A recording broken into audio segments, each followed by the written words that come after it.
여러분 안녕하세요. 전립선암 환자를 위한 운동 시간입니다.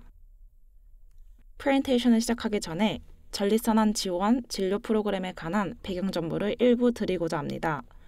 PCSC 프로그램은 2013년 1월에 개설됐고 주된 자금원은 자선 기부금입니다. 하지만 과거에 정부와 비정부 단체에서 아낌없는 지원을 해주신 것에 정말 감사드립니다. PCSC 프로그램에서는 교육과 임상 상담을 통해 전립선암 생존자와 그 파트너에게 필요한 것들과 치료 전략을 더욱 잘 이해하려고 합니다. 다음은 저희가 제공하는 다양한 모듈입니다. 이 모듈들은 모두 대면이나 실시간 온라인 프로그램으로 제공됩니다. 이 교육 시간은 대부분 매월 제공되며 상담 클리닉이 있습니다. 1대1 예약 상담이나 교육 시간을 자세히 알아보시고 싶으신 분은 프로그램 코디네이터에게 연락하시기 바랍니다. 오늘은 운동의 이점과 전립선암 환자를 위한 현대 운동 지침, 특정 운동을 하면서 치료 부작용을 관리하는 방법에 관해 전반적으로 말씀드리겠습니다. 이 프레젠테이션을 통해 필요한 정보를 얻으신다면 정말 다행입니다. 그러나 개인 맞춤형 지도가 필요하다고 생각되시면 저희 클리닉의 운동 생리학자와 1대1 상담을 예약하실 것을 강력히 권해드립니다. 1대1 방문 시에는 여러분의 목표를 상의하고 병력을 검토하는 것부터 시작합니다. 그 다음에 1년의 운동 테스트를 해서 여러분의 현재 체력 수준을 평가하지요. 이 평가를 바탕으로 여러분의 필요에 맞는 운동 계획을 공동으로 개발합니다. 이 최초 상담 후에 여러분은 운동요법을 시작하고 한 달 후에 다시 모여 그 다음 시간을 갖습니다. 그 다음 방문 때는 여러분의 진행 사항을 검토하고 운동 계획에 조정이 필요한 부분이 있으면 조정합니다. 여러분의 진행 사항은 3개월, 6개월, 1년 시점의 다음 방문에서 우리가 계속 모니터링합니다. 이런 시간 전체에 걸쳐 우리의 목표는 여러분의 운동 일상을 계속 개선하고 여러분이 환자로 가질 수 있는 질문이나 우려사항을 다루는 것입니다. 오늘 프레젠테이션에서는 다양한 주제를 다룰 겁니다. 즉, 운동이란 무엇인가, 운동을 해야 하는 이유, 권장 운동량, 치료 관련 부작용을 관리하기 위한 특정 운동, 운동으로 건강과 장기 생존율을 높이는 방법, 그리고 안전하게 시작하는 방법을 이야기할 것입니다. 운동이란 무엇인가?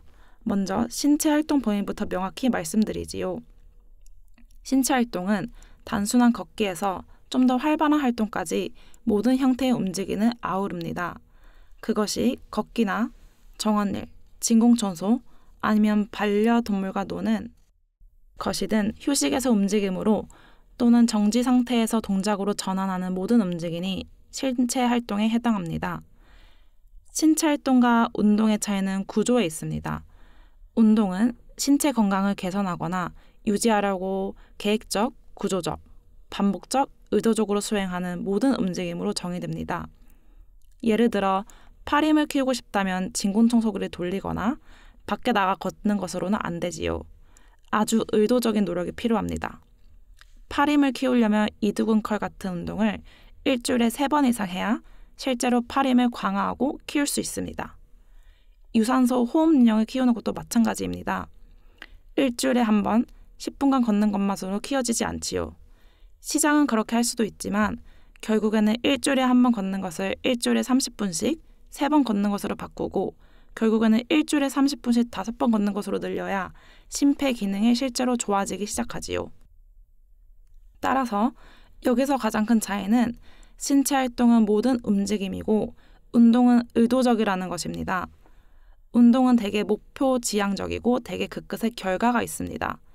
마지막으로 앉아서 하는 행동이 있는데 이건 우리가 멀리하려고 하는 행동입니다. 앉아서 하는 행동은 본질적으로 전혀 움직이지 않는 것입니다. 여러분이 지금 이 영상을 보고 계신다면 그냥 화면 앞에 앉아 계시는 것이고 아마 직장에서는 장시간 자리에 앉아 계실 수도 있습니다. 퇴근 후 귀가하시면 TV 앞에서 아니면 책을 읽으며 장시간 앉아 계실 수도 있습니다. 앉아서 하는 행동이라는 말을 들어보신 적이 있을지도 모르겠지만 이런 행동은 새 흡연 같은 문제가 되고 있습니다. 우리는 이런 행동에서 서서히 벗어나려고 할 텐데요. 앉아서 하는 행동은 건강에 많은 위험을 초래하고 부정적인 영향을 주기 때문입니다.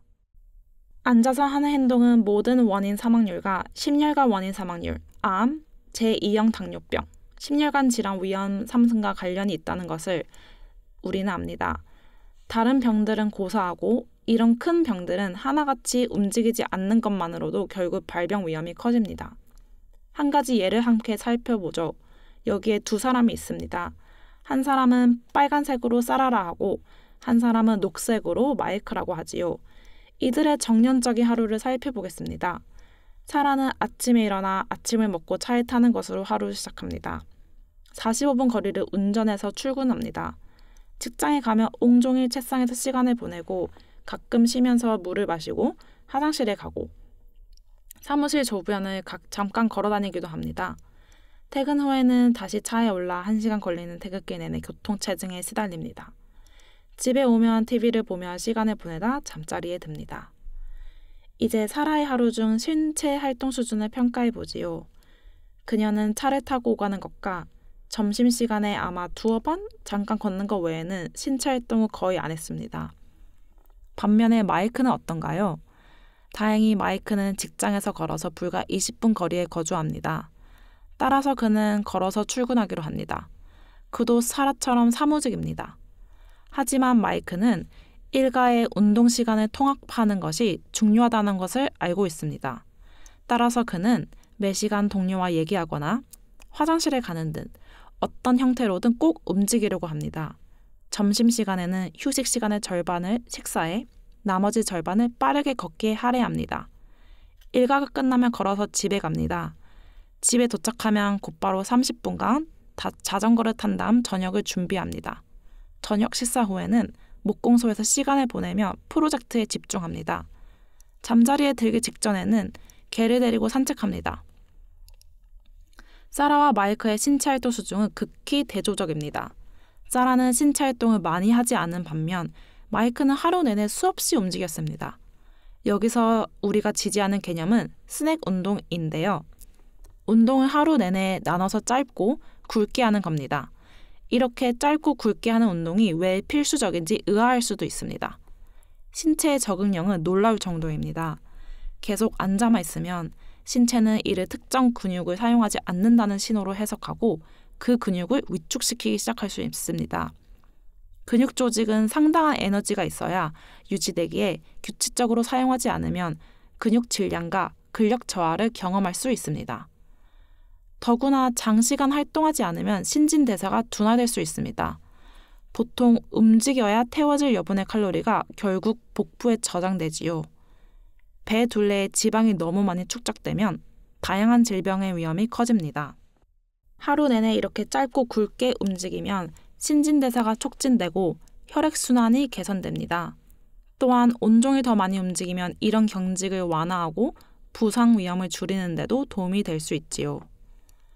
그리고 신진대사 건강에 미치는 영향도 생각해 볼까요? 앞서 말씀드렸듯이 과잉 칼로리는 배에 축적되는 경향이 있습니다. 하루 내내 움직이면 칼로리 소비를 점점 늘려 체중 관리에 긍정적인 영향을 줄 수 있지요. 이 개념은 ADT나 방사선 치료를 받는 환자들이 자주 겪는 피로를 다룰 때 더 자세히 말씀드리겠습니다. 스낵 운동은 이런 환자들이 피로를 관리하는 데 특히 유익한 점이 증명됩니다. 따라서 더 움직이고 덜 앉도록 노력하실 것을 권합니다. 하루 내내 더 많이 움직이면 움직일수록 우리에게 더 좋은 결과가 있게 됩니다. 그러면 이를 위한 전략은 무엇일까요? 아마 일하느라 앉아 계신다면 요즘은 애플워치를 찬 분이 많습니다. 이 시계는 일어나 움직일 시간을 자동으로 알려줘서 아주 좋지요. 이런 시계가 없다면 그냥 휴대전화에 타이머를 설정하거나 매 시간 정각의 시계를 보는 것도 좋겠지요. 그냥 일어나서 몇 분간 걸어 다니시면 됩니다. 의자에 앉았다 일어나기를 하셔도 됩니다. 벽으로 가서 팔굽혀펴기를 10번 하시든가요. TV 앞에 앉아 계신다면 광고 시간마다 일어나시라고 권하고 싶네요. 마찬가지로 빠르게 걷거나 의자에 앉았다 일어나기 10번도 좋습니다. 리모컨을 TV 옆에 두고 채널을 바꿔야 하면 일어나서 리모컨을 짚고 채널을 바꾼 다음 앉는 방법도 고려하실 수 있지요. 따라서 온종일 더 많이 움직이려고 하면 다양한 실행할 수 있는 전략이 많이 있습니다. 제가 자주 받는 또 다른 질문은 운동이 필요한가라는 겁니다. 타당한 질문이죠. 우리가 알기로 전립선암이 있는 남성의 주된 사망 원인은 심혈관 질환입니다. 지난 15에서 20년간 연구에서 이룬 발전으로 전립선암을 비교적 신속하게 진단할 수 있게 되면서 환자의 장기 예후가 상당히 호전됐습니다. 그러나 특히 서구 문화권에서는 잘못된 식습관과 앉아있는 생활 방식이 만연하면서도 안타깝게도 비만율이 증가하고 있습니다. 그 결과 심혈관 질환이 많은 사람에게 심각한 우려가 되고 있지요. 따라서 더 많이 움직일 수 있다면 그 움직임으로 심혈관 질환 발병 위험을 크게 줄일 수 있을 뿐 아니라 그런 질병을 둘러싼 수많은 위험 요인을 관리할 수 있습니다.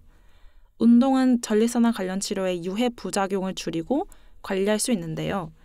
이에 관해서는 다음 슬라이드들에서 더 자세히 말씀드리지요. 운동은 대사 건강, 특히 심혈관 건강 증진과 전신 지발량은 물론 혈압 저하에도 긍정적인 영향을 줍니다. 앞서 저는 심장병의 일부 위험 요인, 즉 고혈당 수치, 고콜레스테롤, 고혈압 등을 조절하는 방법을 언급했습니다. 운동은 이 모든 것 관리에 도움이 될 수 있지요. 운동은 모든 원인의 사망률 감소에도 도움이 될 수 있는데요. 이는 유산소 운동과 근력 운동을 하는 고령자에게서 관찰됐습니다. 최저 사망 위험은 실제로 두 운동을 병행한 사람들에게서 나타났습니다. 따라서 여러분이 저항 운동과 유산소 운동을 병행하는 좋은 계획을 따르실 수 있다면 사망 위험을 크게 줄일 수 있습니다. 끝으로 운동은 전립선암 환자에게 가장 효과적이고 증거에 기반한 비알목적 개입 방법입니다. 이런 이점은 전립선암 환자를 넘어 전반적인 신심 건강에 크게 기여합니다. 이 슬라이드는 아주 좋은 요약입니다. 운동을 하면 심혈관 건강과 골밀도가 개선되는 것으로 나타났는데요. 이것은 ADT 치료를 받는 환자의 경우 더 자세히 말씀드릴 거고요. 또한 암 관련 피로, 요실금, 수면도 운동으로 개선됩니다. 온종일 에너지를 더 많이 소모하면 더 잘 자는 경향이 있지요. 성기능과 근육 질량, 근력은 호르몬 치료를 받는 환자에게 아주 중요해집니다. 체성분은 조금 전에 뱃살 증가가 어떻게 심혈관 질환으로 이어질 수 있는지 말씀드렸지요. 저는 정말 우리 몸에 있는 지발량을 조절하는 것에 크게 역점을 두고 싶습니다. 혈당 조절은 아주 중요한데요. 당뇨병 전 단계에 있는 환자들에겐 특히 중요합니다. 종종 의사는 약물 추가에 의존하기 전에 운동과 생활 반습 변화를 병행할 것을 권합니다. 근력 운동을 착실하게 일상화하고 운동을 규칙적으로 하면 환자에게 굳이 그런 약물이 필요하지 않을 수 있을 때가 많습니다. 운동은 또한 건강한 체중을 유지하고 유연성과 몸의 균형을 향상시키는 데 상당한 역할을 합니다. 게다가 운동은 정신 건강 개선에도 효과가 입증됐습니다. 스트레스를 받을 때 산책을 나가거나 땀나게 운동을 하면 증상이 완화되고 나중에는 기분이 훨씬 나아질 수 있지요. 다음 질문은 어느 정도의 운동이 권장되나요? 입니다. 여기서는 운동의 4대 기둥을 살펴보는데요. 4가지 모두 나름대로의 신빙성이 있고 여러분이 여기에 투자하고자 하는 일반적인 분량의 시간이 있습니다. 그리고 하나씩 구체적으로 살펴볼 겁니다. 유산소 운동과 저항 운동, 유형성 운동, 균형 운동을 얘기할 것입니다. 하지만 그 전에 잠시 시간을 내셔서 자신에게 몇 가지 질문을 하셨으면 합니다. 그럼 다음 다시 이 질문들을 검토해 나가겠습니다. 우리 운동 생리학자들은 운동 처방에 이 fit 원리를 사용하는 것을 좋아합니다. F는 빈도를 뜻합니다. 다시 자신에게 이 질문들을 해보세요. 현재 얼마나 자주 운동하시나요? 일주일에 한 번 산책을 하시나요? 일주일에 한 번쯤 수영을 하시나요? 매일인가요? I는 강도인데 얼마나 세게 하시나요? 가벼운 산책을 충분히 힘들다고 여기시나요? 운동하실 때 숨도 못 쉴 정도인가요? T는 시간인데 운동 시간은 얼마나 되나요? 하루에 2분 하시나요? 매일 하루에 10분을 하시나요? 하루에 1시간씩 일주일에 5일 하시나요? 다른 T는 종류인데요. 어떤 유형의 운동을 하시나요? 정원이를 운동으로 여기시나요? 산책 나가는 것을 운동으로 여기시나요? 춤추는 것을 운동으로 여기시나요? 이 모든 것이 우리가 다음 몇 장의 슬라이드에서 다룰 주제들입니다. 유산소 운동을 먼저 얘기하지요. 유산소 운동이라고 하면 어떤 것이 떠오르나요? 아마 가장 먼저 떠오르는 것은 산책, 러닝머신, 수영, 달리기, 자전거 타기 등일 것입니다. 모든 유산소 운동에 좋은 예지요. 캐나다 보건부를 통해 우리의 목표는 일주일에 합쳐서 최소한 150분의 중간에서 힘든 수준의 유산소 운동을 하는 것입니다. 이제 다음 몇 장의 슬라이드에서 중간과 힘듦의 정의를 말씀드리지요. 하지만 150분이라는 숫자를 보면 그만큼 하기에는 너무 큰 숫자가 많습니다. 이 숫자를 가지고 조금 더 세분하겠습니다. 150분은 하루 30분, 주 5일로 세분할 수 있습니다. 그보다 더 세분할 수도 있지요. 30분은 하루에 10분씩 3번으로 나눌 수 있습니다. 즉, 오전에 10분, 오후에 10분, 저녁에 10분이 될 수도 있습니다. 그래서 목표는 주중 대부분 날들의 하루를 마무리할 때 앞에서 최소 30분의 유산소 운동을 하려는 것입니다. 그 목표가 한 번에 5분 걷는 것부터 시작해서 점차 시간을 늘려가는 것이라면 그것도 다 괜찮습니다. 하지만 이상적으로 주된 목표는 주중 대부분 날들의 최소한 30분은 걸어야 하는 것입니다. 그 이상 걷는다면 또는 이렇게 그렇게 하고 있다면 좋습니다. 계속하세요. 저항 운동하면 가장 먼저 떠오르는 것이 체육관에서 무거운 걸 드는 것. 그래요. 쇠, 역기, 아령, 저항밴드, TRX, 캐틀벨 같은 걸 드는 걸 떠올리죠. 다 저항 운동의 좋은 예입니다. 저항 운동이라고 하면 신체의 주요 근육에 초점을 맞추고자 합니다. 여기에는 가슴, 어깨, 코어, 등, 다리가 포함됩니다. 이상적으로는 일주일에 최소 2회는 하려고 하고 반복과 세트에 관해서는 다음 몇 장의 슬라이드에서 다시 자세히 말씀드리지요. 하지만 저항 운동에 관한 한 우리는 일반적으로 30세 정도의 근력이 최고조가 된다고 압니다. 그 후 10년마다 근력과 근육 질량이 서서히 감소하기 시작됩니다. 이런 감소는 65세 무렵까지는 그다지 빠른 속도로 일어나지 않습니다. 그러나 65세 무렵이 되면 이런 저하 속도가 훨씬 더 빨라지기 시작하고 그 후 10년마다 더 빠르게 저하됩니다. 그러니 여러분도 그렇게 될 겁니다. 제게도 그렇고요. 막을 수 없지요. 하지만 우리가 집중할 수 있는 주요 상황 중 하나는 어떻게 하면 이 가파른 곡선을 조금 더 평평하게 만들어서 조금 더 느리게 내려갈 수 있게 하는 것입니다. 저항 운동은 여기에 절대적으로 도움이 될 겁니다. 다음에 집중할 부분은 유형성입니다. 여러분 중 몇 분이나 목, 어깨, 허리 통증 같은 고질적인 부상을 경험해 보셨나요? 자주 이런 부상이나 지속적인 근육의 불편감은 규칙적인 스트레칭 일상이나 요가 같은 활동으로 완화될 수 있습니다. 다양한 유형의 운동과 거동 훈련에 참여하면 몸이 열리고 불편감을 줄이는 데 도움이 됩니다. 스트레칭은 따분하게 느껴질 수 있지만 부상 위험을 낮추는 주요 방법의 하나입니다. 나이가 들수록 관절이 더 뻣뻣해지는 경향이 있으니 유연성 운동이 한층 더 중요해지지요. 따라서 스트레칭이나 유연성 운동을 일상화하실 것을 권하는데요. 운동이나 온수 샤워 후에 하시는 것이 이상적이고 그 이유는 그때 근육이 따뜻해져 스트레칭이 더 잘 되기 때문입니다. 목표는 주중 매일 2-3세트씩 스트레칭 하시되 각 스트레칭을 약 30초에서 1분간 유지하는 겁니다. 마지막 부분은 균형입니다. 균형 운동을 매일 넣고자 합니다. 기존 프로토콜은 낙상 위험이 있는 분이나 65세 이상에게 균형 운동을 처방해야 한다는 것이었습니다. 저는 누구나 균형 운동을 해야 한다고 장려합니다. 균형 운동에서 제외돼야 하는 나이대는 전혀 없습니다. 균형 운동에 이점이 많다는 걸 우리는 압니다. 분명 나이가 들수록 낙상 위험을 줄이고 싶어 하죠. 절대 피하셔야 하는 건 낙상으로 고관절이 골절돼 몇 달간 침대에 계속 누워있는 건데요. 회복이 매우 힘들 수 있기 때문입니다. 중재 측면에서 호르몬 치료를 받고 있는 분이라면 조금 더 자세히 얘기하겠지만 골밀도가 낮아질 수 있습니다. 그래서 넘어져서 고관절이 골절되면 정말 해로울 수 있습니다. 따라서 균형 운동을 하는 것이 아주 중요하고 우리 운동 클리닉에서는 이 부분에 상당한 비중을 두고 있습니다.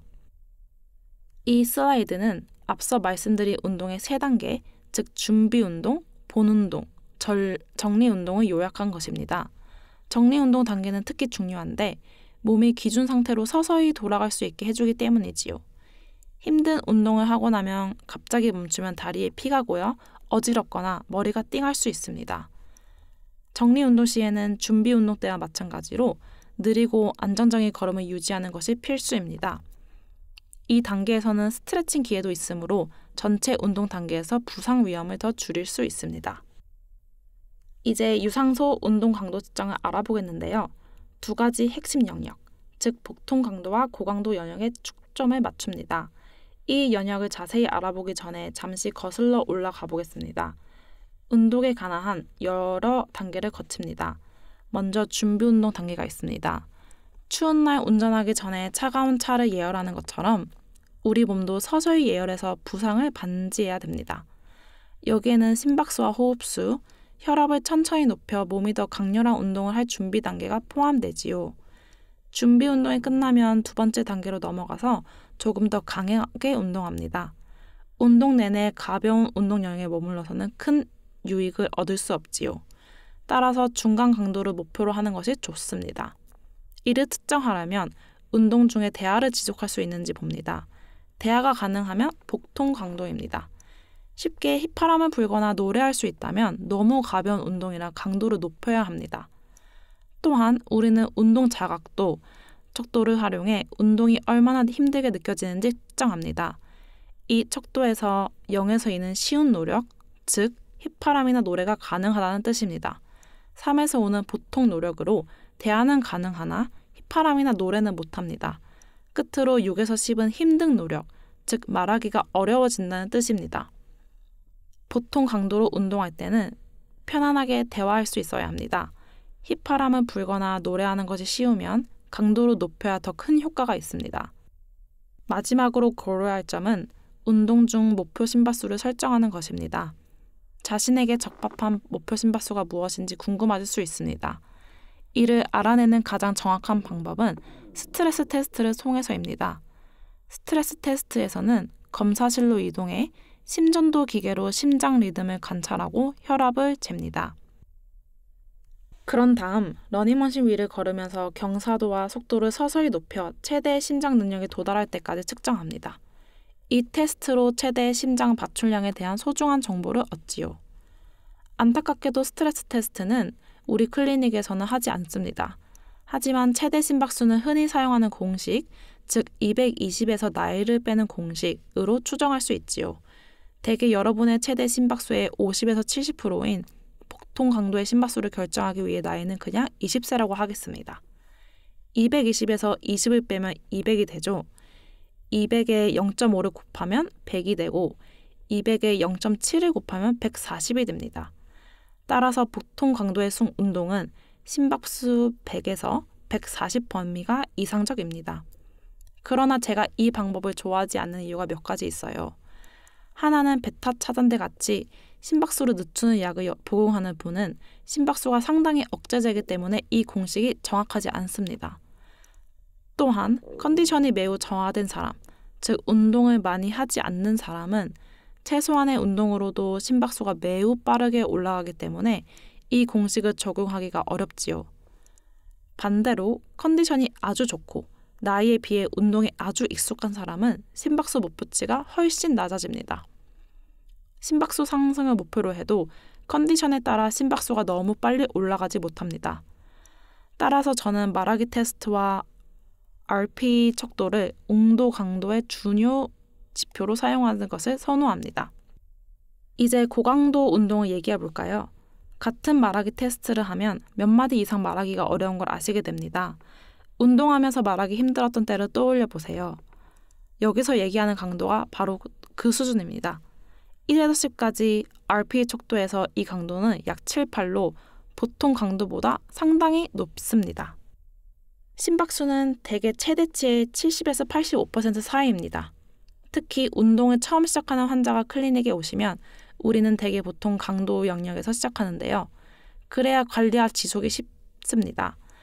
우린 점차적으로 힘든 연역으로 인도합니다. 하지만 수년간 운동을 해왔고 운동이 편안한 분이라면 우리는 고강도 운동으로 시작하거나 그쪽으로 전환하기도 합니다. 유산소 운동을 왜 할까요? 연구에 따르면 장기 생존율을 크게 높일 수 있다고 합니다.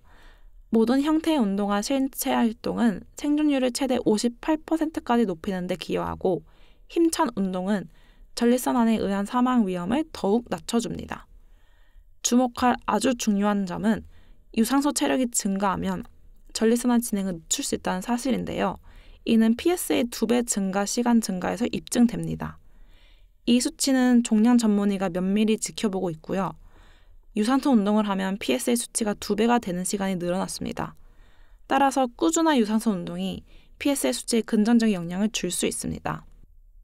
그렇긴 해도 각 방법마다 장점이 있으니 제가 환자를 어떤 연역에 계속 머물게 하지 않고 점차적으로 더 힘든 활동을 하시게 하고 싶은 경우가 있지요. 고강도 인터벌 트레이닝, 즉 히트가 바로 그런 경우입니다. 히트는 아주 고강도의 운동을 짧고 굳게 한 다음 짧게 쉬는 운동입니다. 이것은 안전하고 시간 효율적이고 체성분과 혈당 수치, 혈압 조절이 개선되는 등 여러 이점이 있는 것으로 나타났습니다. 방사선 치료를 받는 전립선암 환자의 경우 히트 운동에 단기간 참여했더니 피로가 일부 완화되는 것으로 밝혀졌습니다. 예를 들어 가벼운 강도의 간격으로 시작할 수 있는데요. 즉 몇 단어만 말할 수 있는 상태로 15초간 빠른 활동을 시작한 다음 휘파람이나 노래가 가능한 상태로 45초간 느린 회복 시간을 갖는 겁니다. 이 주기를 총 4분간 반복합니다. 그런 다음 강도를 점차 높여서 가령 20초간 빠르게, 40초간 천천히 또는 30초간 빠르게, 30초간 천천히 식으로 하면 됩니다. 목표는 결국 1분간 빠르게 활동한 다음 1분간 천천히 회복하는 비율이 될 때까지 운동하는 것이죠. 이 수치는 유연하게 조정할 수 있는데요. 간격을 더 짧게 해서 가령 5초나 10초간 빠른 활동을 하고 거기서부터 시간을 점차 늘려도 괜찮습니다. 핵심은 자신이 편한 지점에서 시작해 시간이 지나면서 점차 늘려가는 것입니다. 이제 저항 운동인데요. 이것은 세트 수와 반복 횟수, 부하로 측정됩니다. 이런 용어를 이해하기 위해 예를 듭니다. 10파운드 아령 2개로 오버헤드 프레스 운동을 하는 겁니다. 머리 위로 무게를 들어 올리고 다시 내리는 동작이 1회 반복입니다. 이 동작을 10회 완료하면 10회 반복한 것입니다. 이제 잠시 쉬었다가 이 과정을 2회 더 반복하면 10회씩 3세트를 완료한 것이죠. 반복 횟수는 동작을 수행하는 횟수를, 세트는 반복 횟수 그룹을, 부하는 사용된 무게의 양을 나타냅니다. 이 예에서 부하는 10파운드 아령이지만 체중도 포함될 수 있습니다. 여러분께 권하는 방법은 8에서 12회씩 2에서 4테스트 반복까지 늘려서 각 세트가 끝날 무렵에 근육이 필요해져 더는 반복할 수 없을 정도로 운동하시는 것입니다. 예를 들어 이두근 컬을 10회 3세트 반복하는 것이 목표라면 아령으로 시작해 컬을 수행합니다. 11번째 반복을 완료할 수 없다면 이는 무게가 적절하다는 좋은 표시입니다. 그러나 원하는 반복 횟수 범위를 2세트 연속으로 초과할 수 있다면 무게가 너무 가볍다는 뜻이니 무게를 약간 늘려야 할 수도 있습니다. 반대로 6, 7회 반복만 완료하는 등 원하는 반복 횟수 범위에 도달하려고 갖은 애를 쓴다면 무게가 너무 무겁다는 뜻이니 무게를 줄이는 것을 고려해야 합니다. 템포와 관련해서는 동작 내내 통제력을 유지하는 것이 아주 중요합니다. 저는 2대2 규칙을 선호합니다. 무게를 들어 올리는데 2초, 내리는데 2초라는 것이죠. 이두근 컬이든 오버헤드 프레스든 스쿼트든 이 템포를 유지하면 운동량에 의존하지 않고도 근육이 활성화합니다. 전체 관절 가동 범위를 달성하는 것도 역시 중요합니다. 운동에 시간을 들이고 있다면 올바르게 하고 있는지 확인하고 싶지요. 예를 들어 완전 이두근 컬이 팔을 완전히 폈다가 완전히 굽히는 것이라면 그보다 덜한 동작은 모든 근육 섬유를 동원하지 않는다는 뜻입니다. 마찬가지로 어깨 프레스의 경우 절반만 들어 올리면 전체 범위를 놓치고 있는 것입니다. 물론 부상 때문에 수정이 필요할 수도 있지만 전체 범위를 목표로 하면 근육을 최대한 동원하도록 해야 결과적으로 최적의 근력과 근육 확대가 달성됩니다. 아울러 세트 사이에 쉬는 것도 아주 중요합니다. 시간 제약에도 불구하고 세트를 서둘러 진행하면 신경계와 내분비계 모두의 회복을 방해할 수 있습니다. 한 세트 10회 반복을 밀어붙이다 실패한 후에는 근육이 회복할 시간이 필요합니다. 이상적으로는 세트 사이에 최소 1분을 쉬세요. 더 무거운 것을 들어 올리는 경우 휴식 시간을 1분 15초나 30초로 늘리세요. 더 가벼운 무게의 15회나 20회 같이 더 반복하면 30에서 45초 휴식이 충분할 수 있습니다. 필요에 따라 조정하되 세트 사이 휴식을 우선시하세요. 끝으로 호흡을 잊지 마세요. 상식 같지만 특히 근력 운동을 할 때 이를 간과하는 사람이 많습니다. 호흡을 잊지 마세요. 특히 고혈압이 있는 분들은 얼굴이 빨개지면 안 되는데 혈압이 급상승할 수 있기 때문입니다. 그냥 호흡에 집중하세요. 하지만 패턴을 선호하시면 동심 또는 운동 단계에서 숨을 내쉬고 편심 또는 회복 단계에서는 들이쉬세요. 예를 들어 운동 단계인 오버헤드 프레스를 할 때 저는 무게를 머리 위로 밀면서 숨을 내쉽니다. 그런 다음 회복 단계인 내리는 단계에서는 숨을 들이마십니다. 마찬가지로 이두근 컬을 할 때는 무게를 들어 올릴 때 숨을 내쉬고 내릴 때 숨을 들이쉽니다. 또한 스쿼트를 할 때는 내려갈 때 숨을 들이마시고 일어서면서 숨을 내쉬며 근육을 씁니다. 저항 훈련 운동과 관련해 다음은 집에서 시도할 수 있는 몇 가지 예입니다. 의자 스쿼트의 경우 처음엔 팔걸이를 지지대로 사용하다가 점차 의자 없이 호공 스쿼트로 진행할 수 있습니다. 마찬가지로 팔굽혀펴기의 경우 초보자는 벽에 기대 시작한 다음 바닥에 엎드려 해보기 전에 테이블을 짚고 처음에 무릎을 꿇고 그 다음에 발을 딛고 시도할 수 있습니다.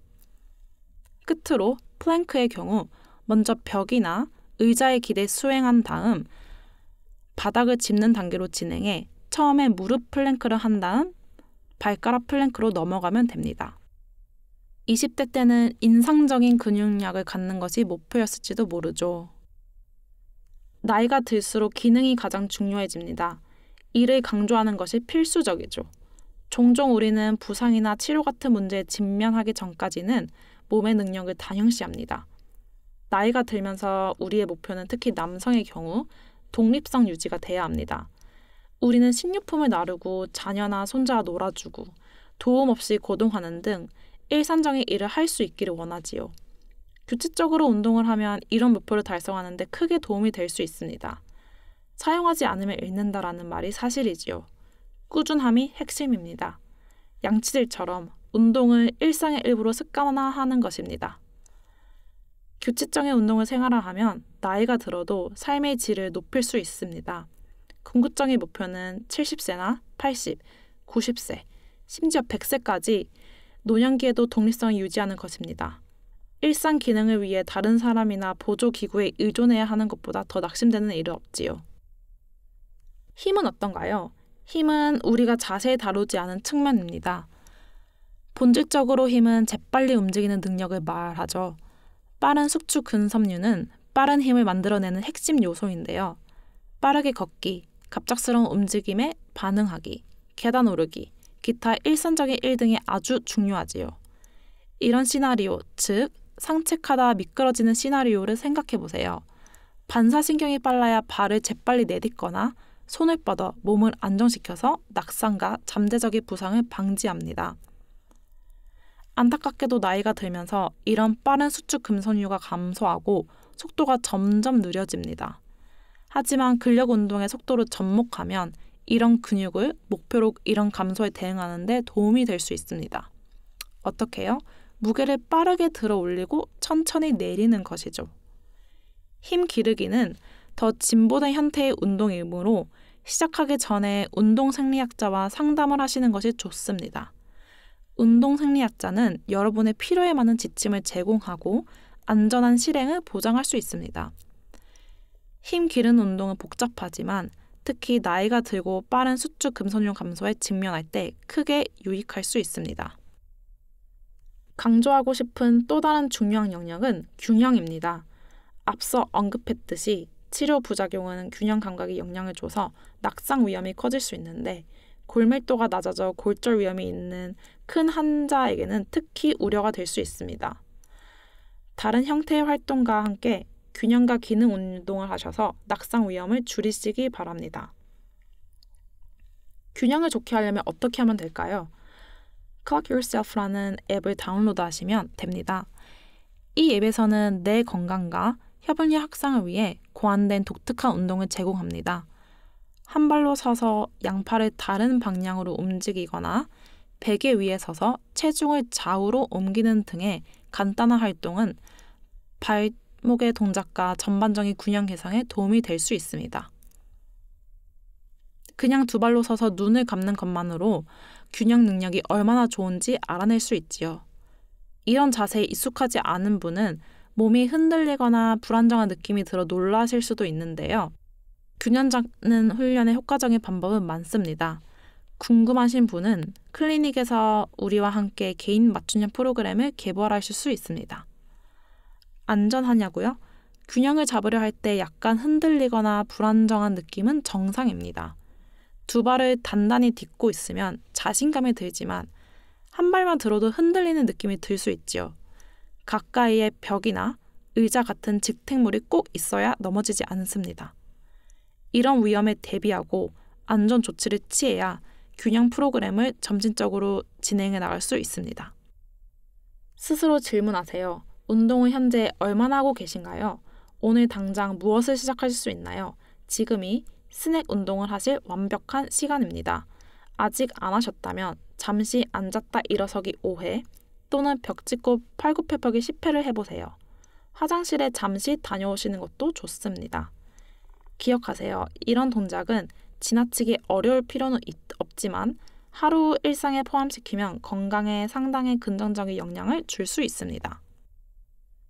이제 치료 부작용을 관리하고 줄이기 위한 구체적인 운동 권장 사항을 살펴보겠습니다. 먼저 요실금을 얘기하지요.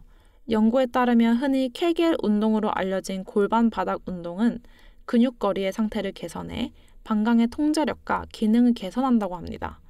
이는 특히 전립선 절제술이나 방사선 치료를 받은 사람들이 요실금을 경험할 수 있기에 의미가 있지요. 골반 바닥 근육을 활성화하면 여러 가지 이점이 있을 수 있는데요. 이를테면 수술 후 배뇨 통제력을 더 빨리 회복하고 수술 전 신체 활동 지침을 충족해 수술 후 요실금 감소에 도움이 될 수 있습니다. 골반 바닥 운동은 운동 클리닉에서는 다루지 않지만 배뇨와 배변 문제만 전문적으로 다루는 모듈이 있습니다. 수술을 준비 중이시든 현재 요실금을 관리 중이시든 아니면 반사선 치료를 고려 중이시든 이 모듈은 아주 유용할 수 있습니다. 이 주제를 다루는 교육 시간에 꼭 참석하시기 바랍니다. 그 후에도 여전히 질문이나 우려사항이 있으시거나 요실금을 적극적으로 다루고 계신다면 골반 바닥 물리치료사와 1대1 시간을 예약하시면 유익할 수 있습니다. 암 환자의 80% 이상이 어느 시점에서 피로를 경험하는 것으로 추정됩니다. 일반적인 신념과 달리 휴식 전략을 채택하면 실제로 피로도가 높아질 수 있습니다. 온종일 쉬는 것이 올바른 접근법처럼 보일 수 있지만 실제로는 피로를 악화시킬 수 있지요. 우리 몸이 무활동에 적응하는 방식은 근육 지량을 줄이고 체중을 늘리고 신진대사를 늦추는 것인데 그러면 무기력증이 늘어납니다. 방사선 치료나 호르몬 치료로 피곤을 느낄 때 온종일 침대에 누워있기보다는 여러 번 짧고 굵게 움직이면 아주 유익할 수 있습니다. 짧은 산책이나 매 시간 몇 번씩 일어났다 앉았다 하는 간단한 운동조차 피로를 푸는데 도움이 될 수 있지요. 꼭 오래 걸을 필요는 없습니다.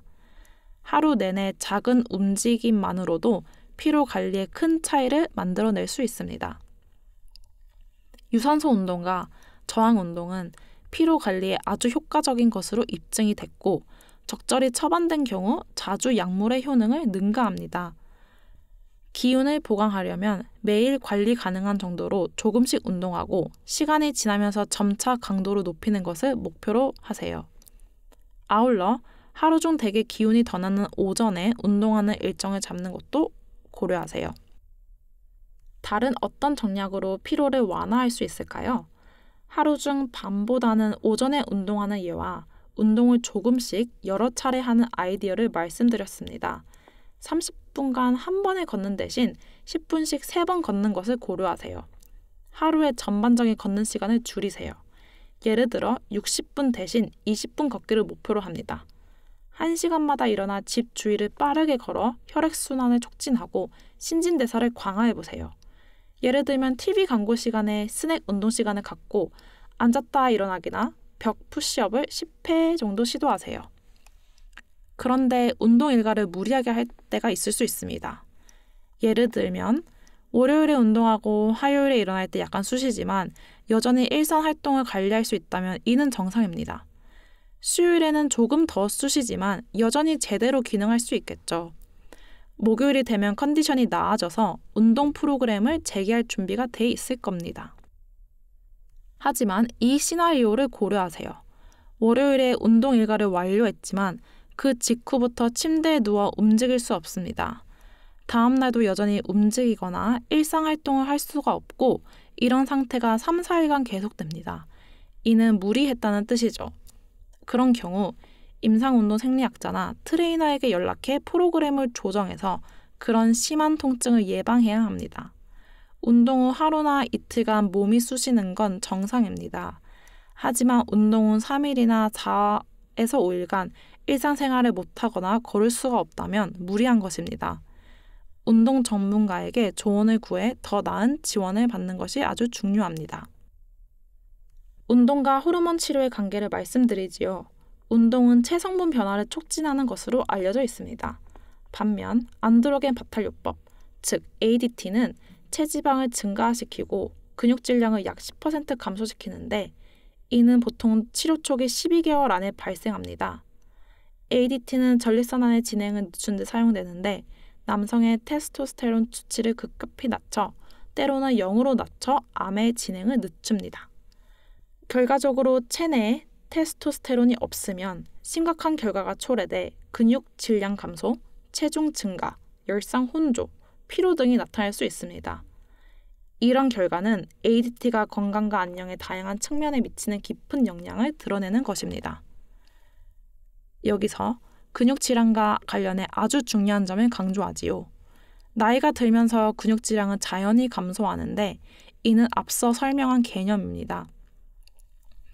이제 이런 자연 감소 상태에서 호르몬 치료까지 받게 되면 그 영향은 확대됩니다. 따라서 호르몬 치료를 받는 환자에게는 저항 운동이 필수적입니다. 저항 운동은 근육량을 가능한 한 최대로 보존하는 데 도움이 되기 때문이지요. 더구나 안드로겐 억제, 신체 활동 감소, 스트레스 유발, 식습관 등의 요인으로 비만이 되는 전립선암 환자는 치료 관련 부작용을 더 심각하게 겪을 위험이 한층 더 커집니다. 앞서 언급했듯이 체중 증가와 피로, 열성 홍조 같은 문제는 호르몬 치료로 악화될 수 있습니다. 게다가 근육 질량 감소로 근골격체 체력이 저하되고 근력이 약해질 수 있는데 이는 앞에서 말씀드렸죠. 다행히 운동, 특히 저항 운동은 근육 질량을 보존하고 이런 문제를 완화하는 데 효과적입니다. 앞서 반복 횟수와 세트의 중요성을 다뤘습니다. 호르몬 치료를 받는 환자들에게 저는 보통 세트당 약 8회 반복을 목표로 더 무거운 곳을 들어 올리라고 조언합니다. 이는 8회째에 실패하더라도 자신을 밀어붙이라는 뜻이지요. 이 접근법의 근거는 호주에서 한 남성 그룹이 여러 세트에 걸쳐 8회 반복하는 프로토콜을 따르고 시간이 지나면서 근력을 유지하게 됐다는 연구 결과입니다. 초보자는 실패와 잠재적인 부상이 있을 수 있어 바로 8회 반복에 돌입하지 않게 합니다. 대신 12에서 15회 정도 더 가벼운 무게로 시작해 동작에 익숙해질 수 있도록 합니다. 익숙해지면 점차 무게를 늘려서 결국 8회 반복 범위까지 도달합니다. 점진적인 여정으로 가볍게 시작해서 점차 늘려가는 것이지요. 이 주제를 더 자세히 알아보고 싶으시다면 클리닉 상담을 예약하셔서 얼마든지 알아보실 수 있습니다. 운동의 역할과 뼈 손실 최소화를 자세히 알아볼까요? 골다공증은 뼈 조직이 손실돼 뼈가 잘 부러지고 부서지기 쉬운 상태입니다. 뼈 질량이 감소하면 골절과 연관 장애의 위험이 커집니다. ADT를 받는 남성은 종종 골밀도 저하를 경험하는데요. 골밀도는 치료 기간이 길어질수록 더 낮아집니다. 하지만 전립선암이 있어 ADT를 받는 남성은 뼈의 강도와 기능 보존에 도움이 되는 운동을 안전하게 할 수 있습니다. 왼쪽 그림과 같이 정상적인 뼈 바탕질은 오른쪽 그림에서 골다공증을 나타내는 다공구멍과 대조를 이룹니다. 장기간 ADT 치료를 받으면 골다공증이 발생할 위험이 커진다고 앞서 말씀드렸는데요. 낙상으로 고관절이 골절될 수도 있음을 고려할 때 뼈의 강도를 강화하는 방법에 집중하는 것이 아주 중요한데요. 호르몬 치료를 받는 환자에게 특히 중요합니다. 유산소 운동, 저항 운동, 충격 운동을 통합하면 뼈 질량을 늘리고 뼈 구조를 개선하고 뼈 손실을 억제하고 낙상 가능성을 줄이는 데 도움이 될 수 있습니다. 충격 운동이 정확히 무엇인지 궁금하실 수 있습니다. 여기에는 줄넘기나 뜀뛰기 운동, 상자 위아래로 뛰어오르기 같은 활동이 포함됩니다. 제자리 걷기나 의자를 잡고 발 뒤꿈치를 들었다가 다시 내리는 것 같은 단순한 동작도 충격 운동으로 칩니다. 이런 동작은 다리의 긴 뼈에 충격을 주므로 시간이 지나면서 반복 수행하면 근력 강화에 도움이 될 수 있지요. 하지만 충격 운동을 시작하기 전에 운동 생리학자와 상담하는 것이 중요합니다. 여러분의 병력과 뼈 건강을 고려해야 합니다. 예를 들어 골밀도 스캔 결과 뼈가 매우 약한 경우 고충격 운동을 시작하면 안전하지 않을 수가 있고 골절 위험이 커질 수 있습니다. 더 부드러운 활동부터 시작해 점차 높여야 할 수도 있지요. 이런 운동을 하고자 하시는 분들은 PCSC 클리닉의 운동 생리학자와 상담을 예약하시는 것이 좋습니다. 운동은 성 건강과 성욕에도 이로울 수 있습니다.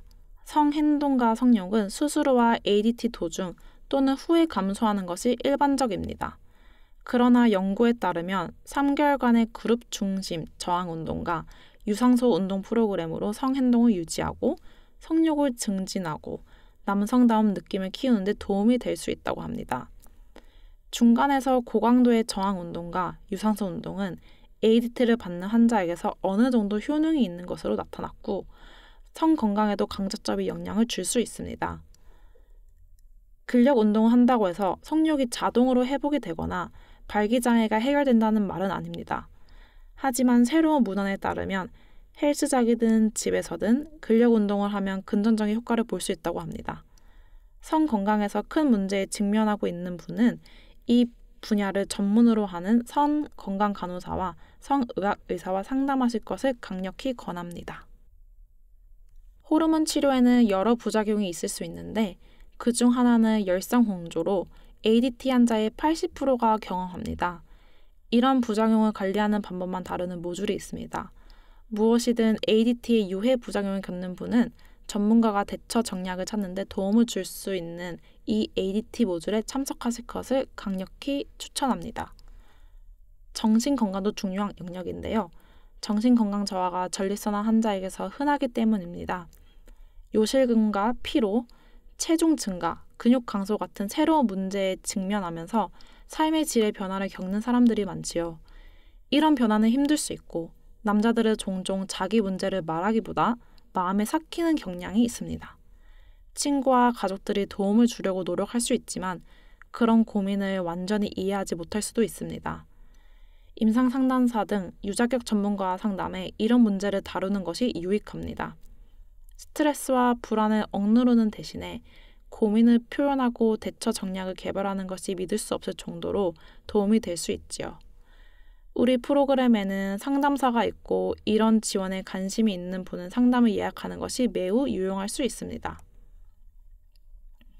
뼈 전이 환자와 진행암 환자를 위한 운동은 적절하게 처방되면 안전할 수 있습니다. 그러나 PCSC 운동 클리닉에서 여러분의 상황을 상의해 필요한 평가를 수행하고 적절한 질문을 할 수 있어야 하는 것이 아주 중요합니다. 예를 들어 우리는 통증이나 불편감을 유발하는 동작을 알아내 운동을 적절히 수정하고 문제가 악화되지 않게 해야 합니다. 특정 환자는 화학요법 후 말초신경병을 경험할 수 있는데요. 이는 보통 손과 발, 더 일반적으로는 발의 감각 상실을 수반합니다. 이런 감각 상실 탓에 낙상 위험이 커질 수도 있습니다. 말초 신경병을 겪고 있는 분은 의사와 상담하는 것이 중요합니다. 도움이 될 수 있는 균형 운동이 있지만 이는 주로 의사와 상의할 문제입니다.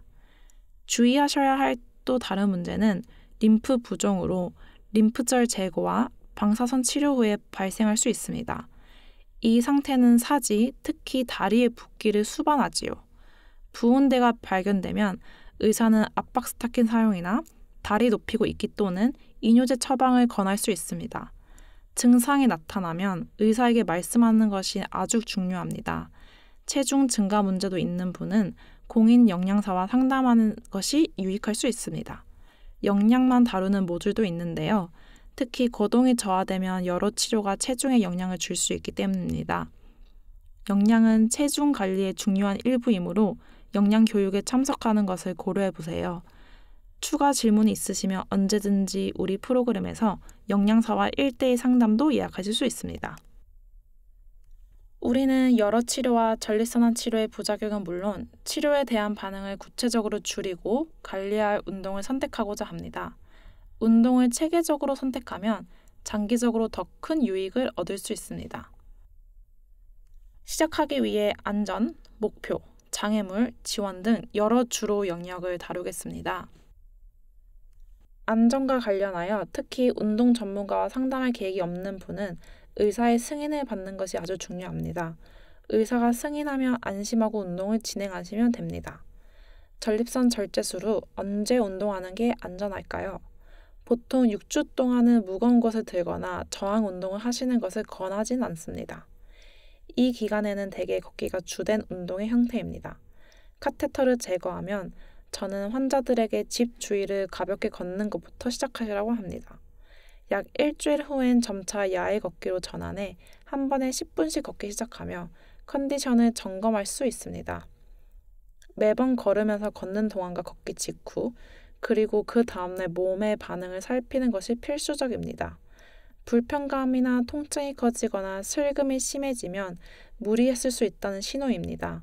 반대로 그런 문제가 하나도 나타나지 않으면 걷는 시간을 점차 늘려도 되는데요. 10분에서 12분으로 그 다음엔 15분씩으로 시간이 지나면서 늘리시면 됩니다. 운동 강도는 서서히 늘려야 하고 항상 준비 운동, 정리 운동, 가벼운 스트레칭, 유산소 운동을 병행해야 합니다. 천천히 시작하고 점차 강도를 높이는 것이 부상 방지의 핵심입니다. 10파운드 무게를 20파운드로 갑자기 늘리기보다는 먼저 반복 횟수나 세트를 늘리다가 편안하다고 할 수 있으면 무게를 점차 늘려가는 것이 더 안전하지요.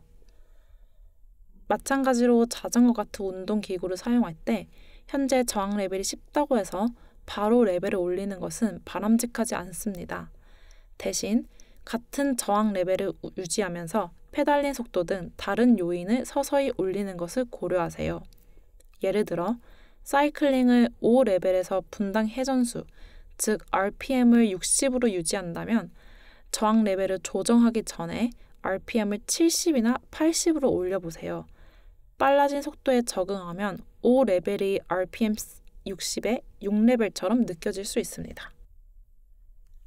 권고 4번에서는 여러분의 필요와 상황에 맞춘 운동을 안전하게 지도할 수 있는 유자격 운동 전문가와 상담하시는 것이 중요하다는 점을 강조합니다. 공인단체, 예를 들어 캐나다 운동생리학자 협회, 캐나다 운동의학회, 미국 스포츠의학회, BC 물리치료 협회 같은 단체는 전문가가 필요한 전문 지식을 갖춰 전립선암 환자와 협력하게 하는 일을 합니다. 트레이너와 협력하는 것도 가능하지만 트레이너가 전립선암 환자 같은 만성 질환자를 상대한 경험이 없거나 적으면 오해나 부적절한 지도를 할 위험이 있습니다. 따라서 우리 클리닉이나 공동체 안에서 운동 전문가와 상담해 운동 프로토콜을 적절히 지도받으실 것을 권합니다. 이런 정보를 바탕으로 여러분은 트레이너나 운동사와 효과적으로 소통할 수 있어 그들이 부상을 예방하고 운동요법을 최적화하는 권장 지침을 따라 지도할 수 있습니다. 목표 설정에 관한 한 클리닉에서 충분한 시간을 할애해 여러분의 목표와 잠재적인 운동 장애물을 식별합니다. 우리의 목표는 여러분의 운동 여정 중 장애물 발생을 인지하고 이를 정량적으로 다루는 것입니다. 목표 설정은 우리 접근 방식에서 아주 중요한 측면인데요. 스마트 방법을 자주 활용합니다. 이것은 구체적, 측정 가능, 행동 지향, 현실적, 시간의 영어 약자이지요. 첫째, 구체적은 달성하고자 하는 목표를 정확히 정의하는 겁니다. 예를 들어 가장 중요한 목표가 체중 감량이라면 이를 정량화해야 합니다. 체중 감량은 얼마나 목표로 하나요? 10파운드, 즉 4.5kg라고 가정할게요. 둘째는 경과를 추적하는 분명한 지표를 설정해 측정 가능하게 합니다. 행동 지향적 목표에는 목적 달성을 계획하는 방법이 포함됩니다. 예를 들면 일주일에 3회 1시간씩 헬스장에 가서 30분은 유산소 운동, 30분은 근력 운동에 할애하기로 다짐하는 것이죠. 현실적인 목표 설정에는 목표가 주어진 시간 안에 실현 가능한지 평가하는 일이 포함됩니다. 예를 들면 일주일에 10파운드 감량은 비현실적이지만 2, 3개월에 걸쳐 달성하는 것은 더 합리적입니다. 잠재적 장애물 고려는 필수적입니다. 운동하기로 정한 날에 친구가 식사에 초대하면 어떻게 할까요? 백업 계획이 있나요? 이런 시나리오를 예상하고 비상 계획을 마련하는 것이 아주 중요합니다. 끝으로 시간 목표 설정은 목적 달성을 위한 시간을 정하는 것입니다. 현실적으로 한 달에 걸쳐 매주 1, 2파운드씩 총 4파운드 정도 감량하는 것이 목표라면 달성할 수 있습니다. 이는 2, 3개월에 걸쳐 최대 8파운드까지 감량할 수 있다는 뜻이고 그러면 더 실현 가능하고 지속 가능한 목표가 될 수 있지요. 그래서 이제 체중을 줄이고 싶다라는 광범위한 목표를 더 구체적이고 실행이 가능한 계획으로 바꿨습니다. 즉, 3개월 안에 10파운드 감량이 목표입니다. 이를 달성하려고 일주일에 3번, 월요일, 수요일, 금요일에 헬스장에 가기로 다짐했습니다. 갈 때마다 유산소 운동에 30분, 근력 운동에 30분을 할애하기로 합니다. 일관성을 유지하려고 토요일을 예비일로 정했습니다. 예기치 못한 상황으로 주중에 헬스장에 가지 못하면 토요일을 활용해 부족한 시간을 보충하는 겁니다. 목표를 구체화하고 분명한 행동 계획을 세우면 목표 달성이 훨씬 더 가능해지고 관리하기 쉬워집니다.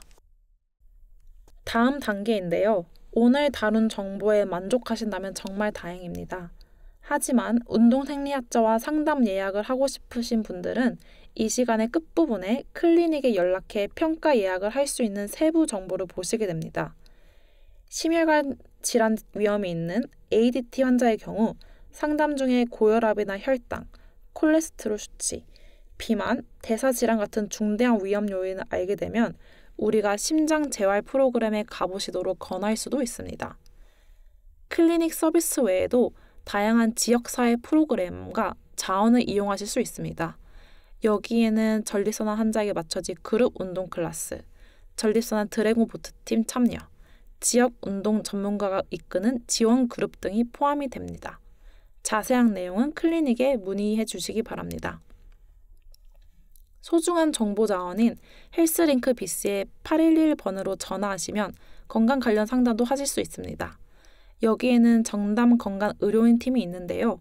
팀 구성원은 공인 영양사, 간호사, 운동 전문가, 그 중에서도 특히 전립선암 환자 전문 운동을 받은 운동생리학자 등입니다. 궁금한 점이나 우려사항이 있으신 분들은 언제든지 연락 부탁드리겠습니다. 우리 클리닉은 치료 옵션을 발전시키고 환자의 치료 결과를 개선할 목적의 연구 프로젝트에 적극 참여하고 있습니다. 연구 참여는 정적으로 선택 사항이지만 참여하시면 의료 발전에 기여하실 기회가 주어집니다. 그러나 참여하지 않으셔도 충분히 이해할 수 있습니다. 끝으로 서바이버 프로그램을 소개하자면 이것은 전립선암 진단을 받은 남성을 위한 그룹 운동입니다. 이 프로그램은 6에서 12주 동안 주당 1시간씩 2회 진행됩니다. 전립선암 진단을 받은 남성을 도우려고 특별히 맞춰져서 운동 일과를 꾸준히 유지하게 합니다. 이 프로그램에서는 오늘 말씀드린 핵심 요소인 저항 운동, 심혈관 건강 운동, 균형과 유연성 향상을 통한 근력 발달을 강조합니다. 프로그램 참여비가 있고요. BC공원 레크레이션 협회를 통해 직접 참석 또는 줌으로 원격 참여 중 선택하실 수 있습니다. 서바이버 프로그램 등록을 고려하지 않을 수 없는 여러 이유가 있습니다. 첫째, 전리선화 환자를 전문으로 지도하는 훈련된 강사의 전문 지식을 활용하게 됩니다. 이들은 여러분의 운동 프로그램을 맞춤화하고 실시간으로 조정해 안전하고 효과적으로 운동하게 해드립니다. 게다가 출석을 확인하고 시간을 결석하실 경우 지원을 제공해 운동에 전념하도록 도와드립니다. 서바이버 프로그램의 또 다른 큰 장점은 같은 전리선환을 겪고 있는 동료 참가자들과 동지애를 키운다는 점입니다. 함께 같은 여정을 공유하면서 프로그램 내내 상호 지원과 동기부여를 받게 됩니다. 많은 참가자가 지속적인 유대관계를 형성하고 수업을 넘어 친목을 도모하고 개인 경험까지 공유하기도 하지요. 실제 장소에 참석을 할 수 없는 경우에도 줌을 통해 프로그램에 참여할 옵션이 있어 접근성과 유용성을 보장합니다. 더 알아보시고 싶으시거나 참여 준비가 되셨다면 언제든지 클리닉에 문의하시거나 제공된 웹사이트 링크를 방문해주세요. 요약으로 운동의 4대 기둥을 다시 살펴봅니다. 유산소 운동은 주중 대부분 날을 목표로 하되 말은 할 수 있으나 노래나 힙합을 못하는 보통 강도를 유지합니다. 하루 30분 목표가 이상적이지만 필요하다면 10분씩 나눠서 하셔도 됩니다. 걷기나 달리기, 자전거 타기, 수영 같은 활동이 적합한 운동입니다. 저항 운동은 한 주에 최소 2회를 목표로 하되 주요 근육군이 대상인 8에서 10가지 운동에 집중합니다. 적절한 휴식 간격을 두고 8에서 12회씩 2에서 4세트를 반복합니다. 시간은 15에서 45분까지 다양하고 체중 운동이나 아령, 저항 밴드를 사용할 수 있습니다. 유연성 운동은 운동하는 날에 하셔야 하고 목표는 주중 대부분 날에 가벼운 강도로 하시는 겁니다. 부드러운 스트레칭에 10에서 15분을 할애하고 통증이 없고 편안한 상태로 하시도록 합니다. 균형 운동은 한 주에 1, 2회를 목표로 하고 만 65세 이상이거나 골다공증이 있거나 균형이 좋지 않은 분은 획수를 늘립니다. 한 발로 서기나 뒤꿈치, 발가락 대고 걷기 같은 저강도 운동에 집중해 매시간 10에서 15분을 목표로 안정성과 신체 인지력을 향상합니다. 궁극적으로 목표는 더 많이 움직이고 앉아있는 행동을 줄이는 것입니다. 모듈 중 어느 교육 시간이나 클리닉에든 예약하고자 하시면 프로그램 코디네이터에게 연락하시기 바랍니다. 연락처는 이 슬라이드에 있습니다. 오늘 시간을 내어 시청해 주셔서 상당히 감사합니다.